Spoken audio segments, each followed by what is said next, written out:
जैसा कि दोस्तों हमारा टॉपिक चल रहा था रिस्पायरेशन इन पाइला।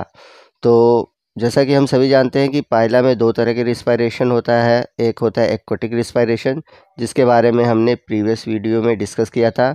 आज के इस वीडियो में हम पाइला के दूसरे प्रकार के रिस्पायरेशन पल्मोनरी रिस्पायरेशन के बारे में आज के इस वीडियो में डिटेल से डिस्कस करेंगे। तो अगर हम बात करें पल्मोनरी रिस्पायरेशन की, इसको हम लंग्स रिस्पायरेशन भी कहते हैं। तो पाइला में पल्मोनरी रिस्पायरेशन कब होता है? जब यह पानी के बाहर रहता है, या फिर एक ऐसा भी कंडीशन आता है जब पाइला पानी की सतह के ऊपर होता है। उस कंडीशन में भी यह पल्मोनरी सैक या फिर कह सकते हैं लंग्स के द्वारा रिस्पायरेशन करता है। अब बात आती है कि जो पल्मोनरी सैक है या फिर लंग्स है वो कैसा होता है, इसकी संरचना कैसे होती है। तो आपको बता दें कि जो पल्मोनरी सैक है यह मेंटल कैविटी के बाएं चैम्बर या फिर कह सकते हैं पल्मोनरी चैम्बर में मेंटल की छत पर स्थित होता है। और ये जो पल्मोनरी चैम्बर है ये एक प्रकार का छोटा कोमल कोष के रूप में होता है, जो कि एक छोटे से छिद्र जिसे कहते हैं पल्मोनरी अपर्चर, तो पल्मोनरी अपर्चर के द्वारा पल्मोनरी चैम्बर में खुलता है।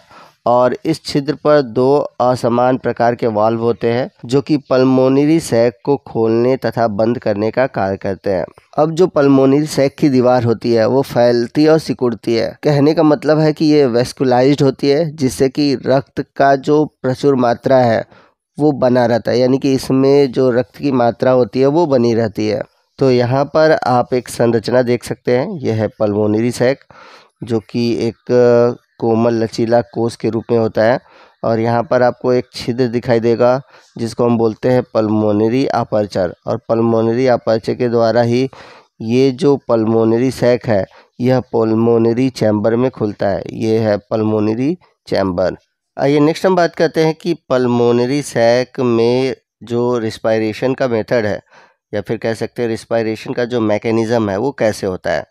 तो आपको बता दें कि जो पल्मोनरी है या फिर कह सकते हैं जो कि फेफड़ा है, उसके द्वारा श्वसन के समय मेंटल कैविटी के फर्श पर स्थित जो इपिटीनिया है यह ऊपर उठकर मेंटल कैविटी की छत से जुड़ी रहती है, तथा जो गिल चैम्बर और पल्मोनरी चैम्बर एक दूसरे से अलग हो जाते हैं और दाईं जो न्यूचल लोब है वो बंद हो जाती है। तो जैसे ही दायां न्यूचल लोब बंद होता है, पल्मोनरी सैक के फैलने से उसके जो दोनों वाल्व होते हैं वो खुल जाते हैं और जो हवा होती है वो बाएं न्यूचल लोब से प्रवेश करके पल्मोनरी सैक में भर जाती है। तो जैसे ही हवा पल्मोनरी सैक में भरती है, वैसे ही हवा में उपस्थित जो ऑक्सीजन है वो पल्मोनरी सैक की दीवार में विसरित होने लगती है। और इसी तरह पल्मोनरी सैक की दीवार के जो रक्त में कार्बन डाइऑक्साइड होता है वो पल्मोनरी सैक में विसरित कर दी जाती है,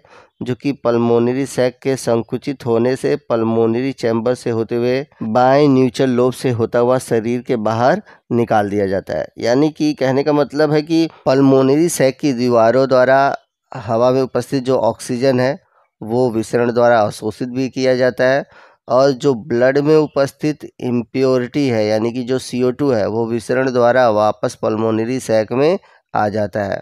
तो इस तरह से ऑक्सीजन ले लिया जाता है, कार्बन डाइऑक्साइड दे दिया जाता है। तो ये सभी प्रक्रिया होती है पल्मोनरी सैक की दीवारों द्वारा। और कौन सा प्रोसेस होता है? डिफ्यूज़न। इस तरह से जो दायां न्यूचल लोब है वो बंद होता है, खुलता है, और जो एयर है वो पल्मोनरी सैक में आती रहती है, ऑक्सीजन डिफ्यूज़ होता रहता है, कार्बन डाइऑक्साइड रक्त से पल्मोनरी सैक में डिफ्यूज़ होता रहता है, और ये पूरी प्रक्रिया चलती रहती है। आपको बता दें कि इस प्रकार की श्वसन विधि में बायां न्यूचल लोब साइफन नहीं बनाता। तो अब बात आती है कि साइफन होता क्या है, साइफन कब बनता है, तो इसके बारे में मैं आपको आगे वीडियो में बताऊंगा। यहाँ पर आप देख सकते हैं ये एक स्ट्रक्चर है इपिटीनिया, जो कि पल्मोनरी रिस्पायरेशन के समय मेंटल कैविटी के छत से चिपक जाती है, जिससे कि होता क्या है कि जो गिल चैम्बर का जो संबंध है वह पल्मोनरी चैम्बर से टूट जाता है। तो ये जो राइट न्यूचल लोब है इसी से जो एयर है वो अंदर की ओर प्रवेश करती है। अब ये जो पल्मोनरी सैक है ये फैलता और सिकुड़ता है। तो जब ये फैलता है तो बाहर से हवा अंदर की ओर आती है, ठीक है। और जब ये सिकुड़ता है तो अंदर की हवा बाहर की ओर चली जाती है, यानी कि जब बाहर से हवा अंदर आती है तो ऑक्सीजन मिलता है, जब अंदर से हवा बाहर जाती है तो कार्बन डाइऑक्साइड बाहर निकल जाता है। आइए नेक्स्ट हम बात करते हैं कि पाइला में जब पल्मोनरी रिस्पायरेशन होता है तो उसके लिए एक स्ट्रक्चर बनता है जिसको हम बोलते हैं साइफन। तो नेक्स्ट हम बात करेंगे कि साइफन बनता कैसे है और कैसे साइफन के द्वारा पल्मोनरी रिस्पायरेशन होता है। तो पाइला में इस प्रकार का जो पल्मोनरी रिस्पायरेशन तभी होता है जब पाइला पानी की सतह पर जलीय वनस्पतियों से ढका होता है, यानी कि जब पानी की सतह पर ढेर सारे पौधे हो जाते हैं और उसको ऑक्सीजन नहीं मिल पाता, तो उस केस में ये क्या कहता है कि साइफन का फॉर्मेशन करता है। तो कहने का मतलब ये है कि साइफन का यूज़ ये करता है पल्मोनरी रिस्पायरेशन में, लेकिन पल्मोनरी रिस्पायरेशन का यूज़ तभी होता है जब इसको प्रॉपर तरीके से पल्मोनरी रिस्पायरेशन के लिए एयर नहीं मिल पाती। अब होता क्या है, तो होता क्या है कि जो पाइला है अपने बाय न्यूट्रल लोब को मोड़कर एक ट्यूब लाइक संरचना बनाता है, और ये जो ट्यूब लाइक स्ट्रक्चर होता है इसी को हम बोलते हैं साइफन। तो इस साइफन का एक सिरा पल्मोनरी सैक से तथा दूसरा सिरा शरीर के बाहर खुलता है, जैसा कि यहाँ पर आप फिगर में देख सकते हैं। तो ये जो ट्यूब लाइक स्ट्रक्चर है, पाइला क्या कहता है, इसे पानी की सतह पर जो जलीय प्लांट होते हैं, यानी कि जो एक्वेटिक वेजिटेशन होते हैं, उनके बीच से ऊपर की ओर बाहर निकाल देता है। इस तरह उसका संबंध वायुमंडल से हो जाता है। तो इस साइफन का जो संबंध होता है वह पल्मोनरी सैक और एटमॉस्फेयर के बीच होता है। तो जब पल्मोनरी सैक फैलता है तो बाहर से हवा जो होती है वो अंदर की ओर आती है, और जब सिकुड़ता है तो अंदर की हवा बाहर की ओर निकल जाती है, और ये दोनों ही प्रोसेस साइफन के द्वारा होते हैं। तो यहाँ पर आपको बता दें कि जब पल्मोनरी रिस्पायरेशन साइफन के थ्रू होता है तो उसे हम बोलते हैं pulmonary respiration with siphon formation.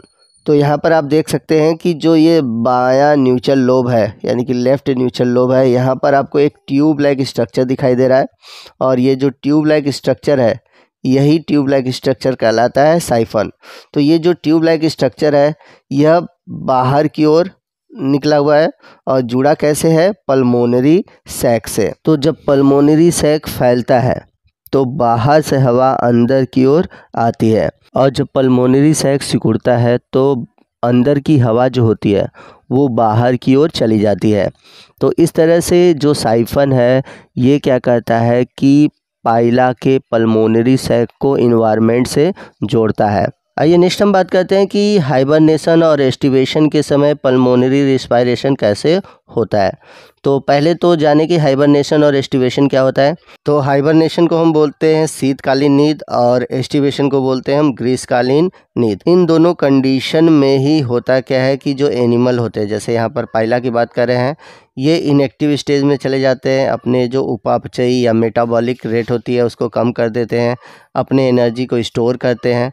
तो पाइला क्या कहता है कि जब शीतकालीन या ग्रीष्मकालीन नींद होता है, यानी कि हाइबरनेशन और एस्टिवेशन होता है, तो उस केस में ये क्या कहता है, अपने पल्मोनरी सैक को पूरी तरह से फैलाकर उसमें हवा भर लेता है, और इसका जो बायां न्यूट्रल लोब है उसको बंद कर लेता है, और नम और गीली मिट्टी के भीतर अपने आप को गहराई में सुरक्षित कर लेता है। तो पल्मोनरी सैक के अंदर जो संचित हवा रहती है, जो स्टोर्ड एयर होती है, यह इसके हाइबरनेशन और एस्टिवेशन अवधि के लिए पर्याप्त होती है। यानी कि जो पल्मोनरी सैक में भरा हुआ एयर होता है उस एयर का यूज़ ये हाइबरनेशन और एस्टिवेशन के दौरान करता है। तो दोस्तों इसी के साथ हमारा पाइला का जो रिस्पायरेशन का टॉपिक है वो ख़त्म होता है।